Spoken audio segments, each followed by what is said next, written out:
Oh, Andy Jabor, you are looking tanned. You are looking relaxed. You got a sun shirt on. Yeah. You feel like how was your vacation? It was good, Dave. It was good. I had a great time. Of course, I got to spend some time with my wife and my youngest son in Florida, where you were over the weekend. It was great. Daytona, nice beach. I tell you, it makes me appreciate how much I love Virginia Beach, which is in Virginia, you've got Virginia Beach. So like everything's invested and built up in Virginia Beach. All hands on deck, right? As an artillery guy, massing fires on Virginia Beach. Florida has like 10,000 beaches. Yeah. So Daytona is one of, a million that are down there. Maybe realize how special Virginia Beach is. Daytona was great. The beach itself was great. The water was great. But, the city itself, it was like, like they could build up the boardwalk a little bit better. They could invest a little bit more into fixing sidewalks around here. Yeah. But we had a great time, man. It was beautiful. The weather couldn't have been better. Sitting in the sun, playing in the water, enjoying ourselves at different activities. We had a great time. So sorry to miss a couple pods, but grateful to be back here as we start the exciting month of August, Dave. I mean, we are moving through the year. Yeah, it's a crazy. It's like it's August 1st and like I just it feels like where'd the year go so far, but it's been utter chaos. That's where it's been. Yeah. Yeah. Just continues the drama. But you only missed one pod, Andy. I didn't That's pod on true. Monday because I was coming back from Florida, where you'd mentioned I was down at Volano Beach, so that was a fun little escape, and so that was good. The St. Augustine area, that's where I lived for a long time, but it's a great beach area too. So it was fun, a lot of fun. Good to see everybody. So, I'll, but I'll ban you again later this month, but we'll get there when we get there. For now, let's just enjoy where we are. So happy Friday to you. I'm And gonna have to abandon you too at some point. Gee whiz. So. All right. Well, you look good, Andy. And for those who are watching on video, Andy does look tan and a little sun. That's good. So, yeah, it's good. It's good for the body. all right, Andy. So overnight, you came back at the right time. Taco was at it again. Yeah. If the tariffs that he'd long been talking about, he's just putting them into effect, Andy. No backing down. Well, unless you're China, maybe unless you're Mexico, unless you're a couple other countries too out there. We still got time. You can still work out deals here. But for everybody else, Andy, it's 15% across the board. I think some people went higher. Finally, he pulled the trigger and the race is on. Here we go. So we'll see. I mean, he struck a deal with the EU. Everyone was touting it as like they made the deal or whatever. Like, hey, let's not forget, it was zero, last year at this time, and now it's 15%. So it's not like this isn't costing us something. Now, Trump will claim there's been a $150 billion influx from this tariffs, but he's promptly going to invest that into a renovation of the White House, by the way. We need a $200 or $200 million ballroom and so on and stuff like that. We talk about fraud, waste, and abuse, Andy. Hello, White House. Hello, hypocrisy. Hello, kettle. It's Yeah, whatever. Kettle's right. I mean, Donald Trump is fraud, waste, and abuse. Yes, right. Like it just the tariffs. I mean, Dave, it's almost August 2nd, right? Tomorrow's August 2nd. We've been going through these tariff hysterics now for 4 months, I believe, if my Liberation Day. yeah, we've been celebrating the glory of Liberation Day for 4 months.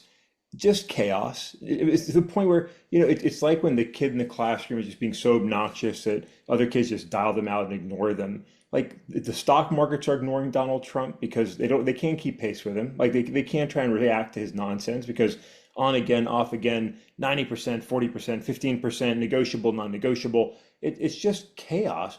And it's like, again, it goes back to what we said countless times since January 20th. If you want to like make trade negotiations, just fucking do it. Just go and trade, negotiate trade agreements, handle it respectfully, diplomatically, thoughtfully, privately, and then announce the trade agreement. Like you can do that. You don't have to make these dramatic, made for TV appearances, true social posts, chaotic nonsense rambling, just to go back and change your story, a week later, a day later, a month later, proclaim absolute victory on these things. I mean, Dave, how long ago was it that we were dropping bombs on Iran and calling for, complete surrender? You just can't keep pace with the bullshit that comes out of president fraud, waste, and abuse. It's just endless nonsense and chaos. It's the point we're looking at the tariffs, we're like, I don't know what the fuck this means to me. Like, am I going to pay more for this? Corporations going to be absorbing it to a certain extent. Are they going to keep on absorbing it? Like, just nobody knows what the hell's going on, and it's just more nonsense, chaos. And again, where are your name in the Epstein files? Like, where's that at today? I can't even keep track of all this bullshit. Well, they are concerned about the left's view of Sydney Sweeney's Gene ad. So if that means anything, we're going to engage in this culture war, continue to engage in this culture war, but we're not going to really talk about real things. And so, Andy, you on my pod on the pod on Wednesday, I talked about like when are people just going to say like fuck bullshit, go like I'm tired of this bullshit. When are they going to take the Jerome Powell approach and just be like, you know what, you're wrong. I'm just not going to listen to you spout out all this stuff. That's what I'm really looking forward to. But you're right. I mean, it's a lot of this diversion, distraction will just flood the zone with so much that you're right. I mean, the Iran thing seems like that was 15 years ago. I mean, we haven't even talked about one thing yet alone, how probably it wasn't as effective as people had thought. Again, I'm not slamming the military. They did their job. They did everything. It just speaks to like the complexity of that. And you don't just eliminate something with one bomb strike. And so I think it's just this continued process with this administration that just is befuckling. So Fuckling indeed. Befuckling indeed. It just, yeah. I mean, so much has happened in the last 6.5 months, and yet at the same time, it's almost like nothing nothing actually has has happened. happened, right? Yeah. Like no actual progress anywhere useful. Like just chaos, bribes essentially from corporations and universities. So there's bribery going. Even I don't know if you saw this one day. I saw this while I was on vacation. The Trump Truth Social tirade against Josh Hawley for legislation that was moved out of committee, didn't even accurately understand the legislation he was blasting, but went ahead and unloaded on a senator, not one I'm particularly a fan of, but Yeah. then went back and realized that he had misunderstood the legislation as proposed. Like just hold your shit together. This president, the only progress he's made is on padding his own pockets with bullshit. There's been so much Did a good job with that. absolute chaos that like you can't keep up with it. And again, you look around the country, like what's really changed for most Americans in a better way in the last 6 months? Like nothing. Nothing has. It's just chaos within our political climate, the tension in this country. You look internationally, and things have only gotten worse. Our relationships are worse. Two major wars are worse. Tensions around the world are worse. It just like nothing is better because of this president. That's what it comes down to. Andy, no, no, no. We have a 50-day do something or else policy with Russia right now, Andy. I mean, That's true. we're That's gonna like really toe that line right now. And Netanyahu, like we have like we're gonna send somebody in to look at the Gaza shipments, yeah, Andy. We're gonna do that now. Like yeah. you We're what? laying down the iron fist of Donald Trump. So Yeah. So yeah, fun stuff. But it's so funny because as you were talking about the Iran thing, I was just thinking like, what about the LA riots and the National Guard and all these things? Like they get the moment of craziness and it distracts us from everything else. Because at the end of the day, you're absolutely right. Nothing has happened in 6 months. We have done nothing, unless you consider abolishing DEI, which by the way, companies just abolish the names. They're still doing same diversity, thing. inclusion, the same thing. Like, but they're kowtowing to this fuckhead of a president. So, okay. Oh, go ahead, Andy. I didn't want to interrupt I you. was going to say, I mean, every election we always hear the same refrain, are you better off now than you were 4 years ago? Like we can ask that question like right now. Like, are you and is America better off now than it was in January 2025? I think with the exception of those that have been sucking off the Donald Trump teat, the answer is like no. Like for average Americans, we're not better off. The world is not better off. Everybody's stress level and the chaos around us is just worse, and with no sign of abating. So it's just worth noting. Like this is to this point a successful by accomplishments, so to speak, presidency, but a failure of actually doing anything for America. You know, So anyway, yeah, we Well, have other things to get into. what do you consider accomplishment? I mean, I mean, that's they've passed legislation, right? I mean, the president has gotten the bills passed that he wanted to pass. Their effects on American citizens in a positive manner has yet to be seen in any meaningful way. The okay. assaults and Yeah. attacks on corporations and higher ed, the president's won. Right? I mean, universities are paying out. Paramount is paying out. People are making deals with the president to give the government money to not be targeted. So the president is getting what he wants. It's just America isn't better off for it. Like we're not better off for it. No Americans looking around saying this is the America I wanted. This is what I wanted to see. Like some are celebrating, alligator Alcatraz. But most Americans are saying like, what the fuck are we doing? Yeah. $400 million going into alligator Great Alcatraz. investment. Great Yeah. investment. Great investment. Okay, Andy, let's turn to another topic. What do we call him? What do we settle on? Pistol Pete or physical fitness Pete or what do we call him? I think this will be where we're sitting, but it's up for negotiation. I think still. Okay. Well, there's a lot of things we can call him. Secretary of War, Secretary of Defense. Anyways, Andy, we've been like kind of talking like, congratulations to your son. He's almost done with officer candidate Right? school. I think he's going into, do you mind me sharing, Andy? You Can can we say? share. You can Yeah, share. he's going into the field artillery branch just like after his dad. Congratulations to that. My son is a lieutenant in the Army today. He's a armor officer transitioning to military intelligence. Great. They're doing great, right? Our kids are doing great in the military. But we've talked about like the LA stuff and the deployment of the Marines to there and deployment of National Guard in other parts of the country, targeting, clearly politically targeting groups and cities and mayors and stuff like that. Um, and we've talked about the potential morale impact this is going to have on people in the military and what that's going to mean for recruiting. Now, Pistol Pete will tout that recruiting is at all-time high.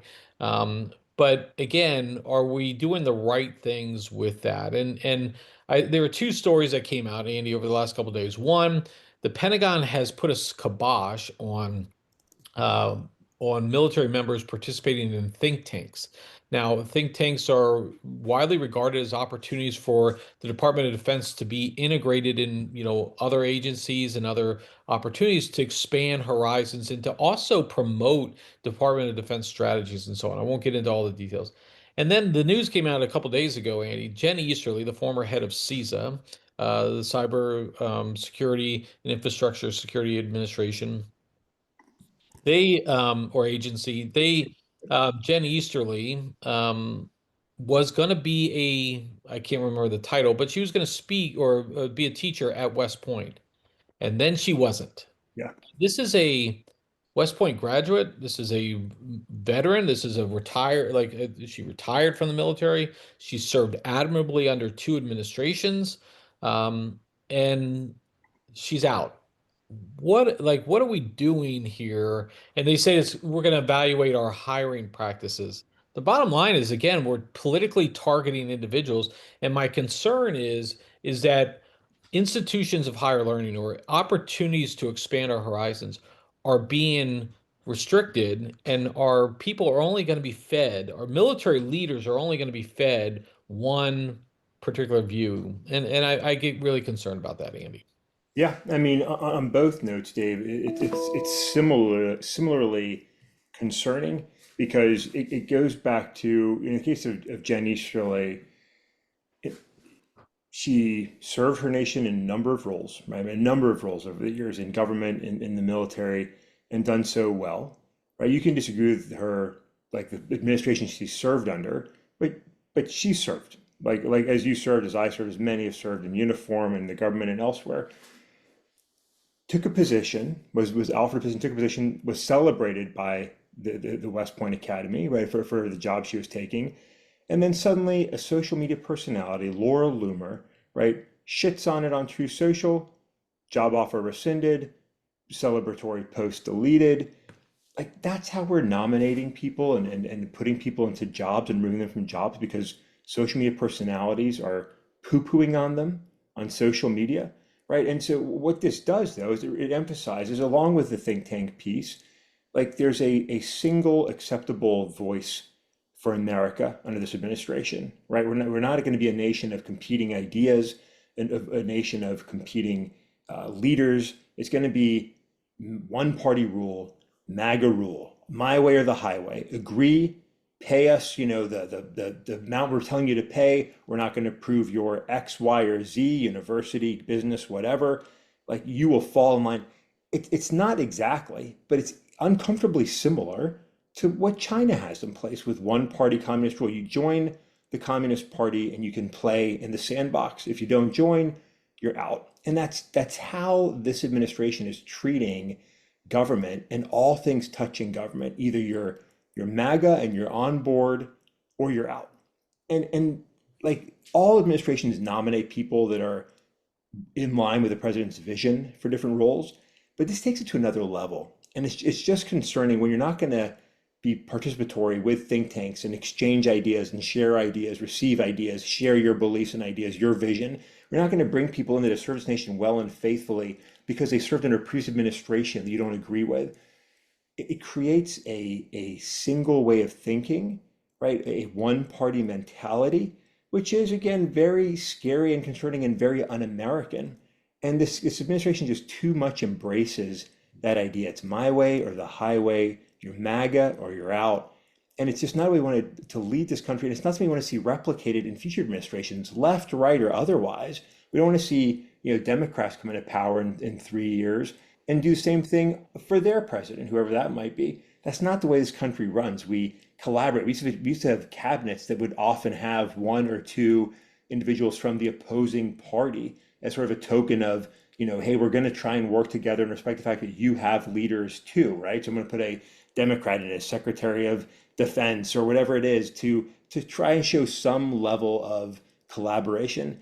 And we're getting further and further away from that. Again, I'm not saying that we're living in a one-party state. This is communist China, but it moves us closer towards that, in a violent and clear manner that just is so out of touch with who America is, and it's uncomfortable. Yeah, and I think to that point is the our military is supposed to be apolitical.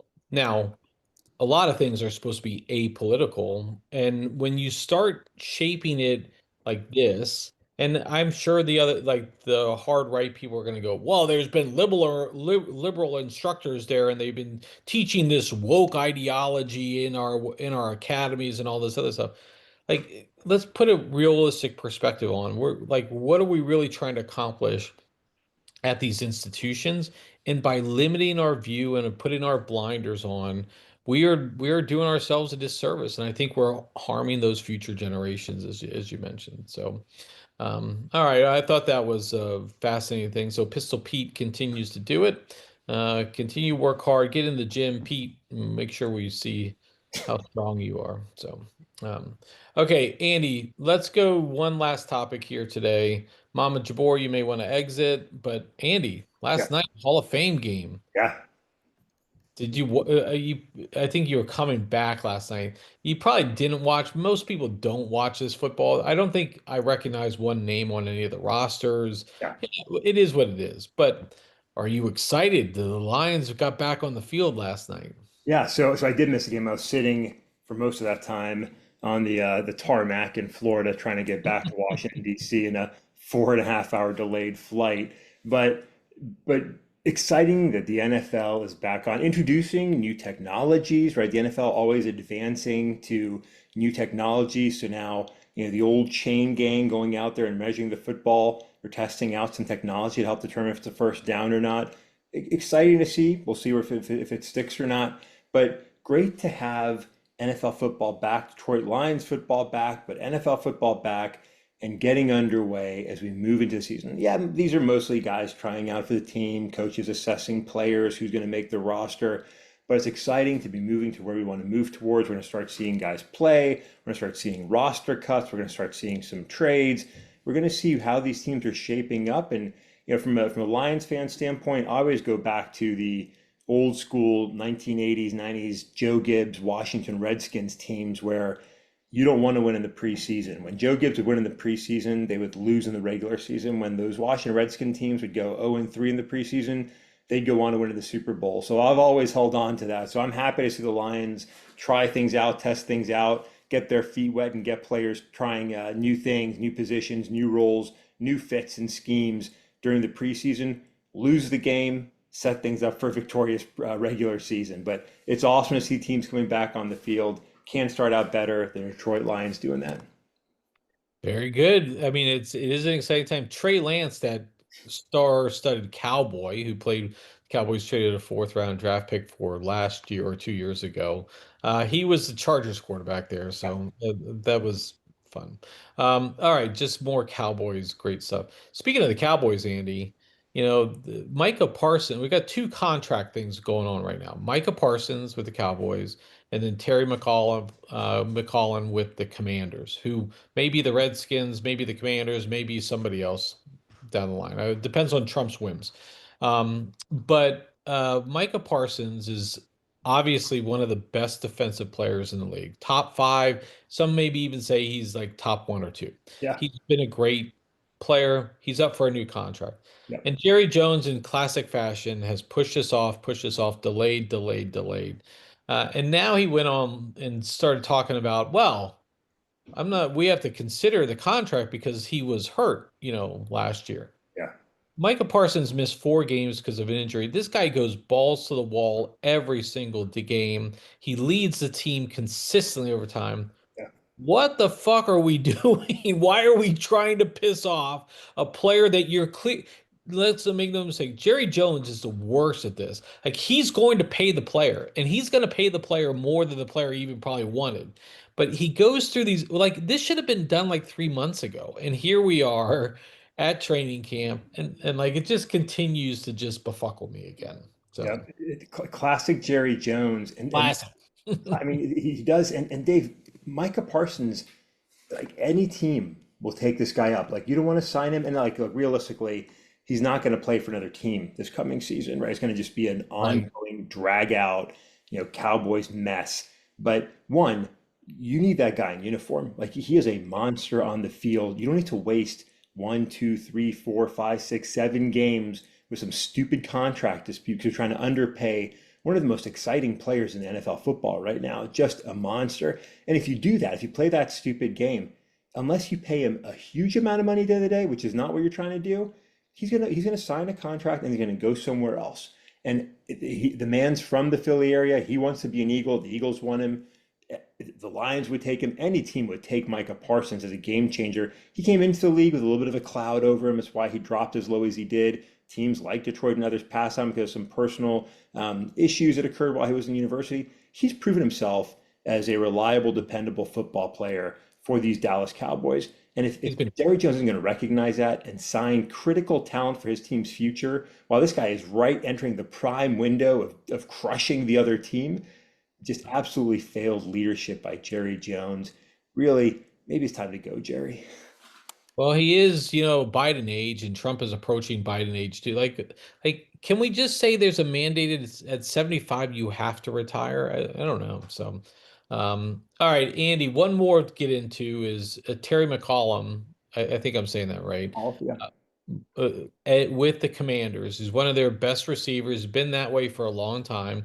Last year had a great year. The team had a great year with Jaden Daniels. They did some aggressive moves in the offseason because they think their window is now. And now they had a big contract discussion. He ultimately did come in to camp, but now overnight, Andy, he's requested a trade. yeah, This is not a good. Look, these type of things are disruptive to a team that's really in a prime position to be compete with the Eagles. I mean, frankly, they are, and this is unfortunate, I think. yeah. It is. I said McCall, it's Terry McLaurin. McLaurin, sorry. Yeah, and it's a problem for Washington. I mean, I know they signed some talent. They signed a couple of veteran players this offseason on both sides of the football. They signed Stephon Diggs. I get that, but look, McLaurin is fast, hardworking, and he's been getting it done for Washington these last few years. Like again, you want to lock down the talent you have.